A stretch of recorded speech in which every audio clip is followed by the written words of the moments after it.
বন্ধুরা নমস্কার, আমি ডক্টর জয়ন্ত বাইন, প্লাস্টিক এবং কসমেটিক সার্জন। আজকে আমাদের এই ভাই এসেছেন হেয়ার ট্রান্সপ্লান্ট কনসালটেশন করার জন্য। ওনার মাথার চুল পড়ে যাওয়ার সমস্যা রয়েছে। আপনার বয়স কত? 25। তো 25 বছর মাত্র বয়স, কিন্তু যথেষ্ট চুল পড়ে গেছে এবং মাস্ক পরলে পরে ওনাকে আরও বেশি বয়স্ক বলে মনে হচ্ছে যেন 30+ বয়স। ওনাদের সঙ্গে যে আলোচনাগুলো হচ্ছে সেগুলো আমরা আপনাদেরকে শোনাবো।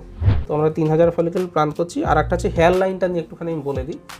সেটা হচ্ছে যে দেখুন, মোস্ট ডিজায়ারেবল এজ একটা ছেলের মানে সবথেকে বেশি ম্যাচিওর এজ হচ্ছে 30-32।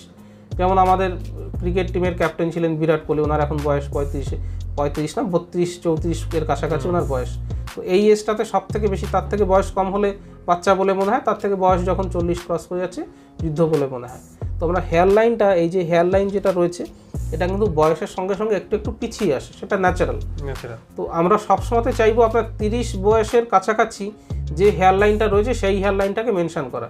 তাহলে কি 30-এর কাছে করলে পরে তাকে যেমন ধরুন যে 25 বছর বয়স আপনাকে ম্যাচিওর লাগবে, যথেষ্ট যুবক রয়েছেন এবং ম্যাচিওর লাগবে। এবং যখন আপনার বয়স আগামীকালে, কারণ এই চুলটা তো পড়বে না, যখন 40 বছর বয়স হবে তখন আপনার লাগবে না যে আপনার খুব সামনের দিকে রয়েছে বা আপনার চুলের সঙ্গে ফেসটা ম্যাচ করছে না।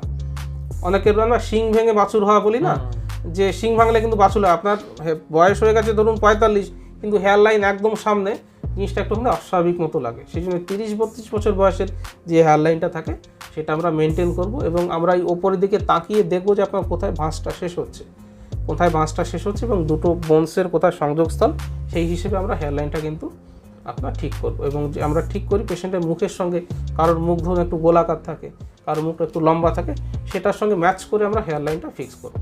তো আমরা এই ভাইয়ের সঙ্গে অনেকগুলো ইস্যু নিয়ে কথা বললাম, হেয়ার ট্রান্সপ্লান্টের টেকনিক, কতগুলো ফলিকেল আমরা ইউজ করব, ডোনার এরিয়া কী হয়, হেয়ার লাইন কী করে করা হবে, ট্রিটমেন্টের পরে রেজাল্ট কত দিনে আসবে, তারপরে সার্জারির পরে ওষুধ কী খাবে, এই ব্যাপারগুলো নিয়ে আলোচনা করলাম। হেয়ার ট্রান্সপ্লান্টের ভিডিও, হেয়ার ট্রান্সপ্লান্টের রেজাল্ট, সার্জিক্যাল টেকনিক, সার্জিক্যাল রুমের মধ্যে কী করে সমস্ত কিছু মেনটেন করতে হয়, এগুলো নিয়ে অনেক এডুকেশনাল ভিডিও আমার ইউটিউব চ্যানেলে দেওয়া রয়েছে, সেগুলো আপনারা দেখবেন, দেখলে অনেক ইনফরমেশান পেয়ে যাবেন।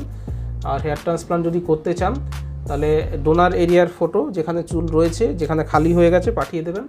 আমি দেখে আপনার কতগুলো গ্রাফট লাগবে, কত খরচ হবে, কী করে যোগাযোগ করবেন, কী প্রক্রিয়া করতে হবে, সমস্ত ডিটেলস বলে দেবো।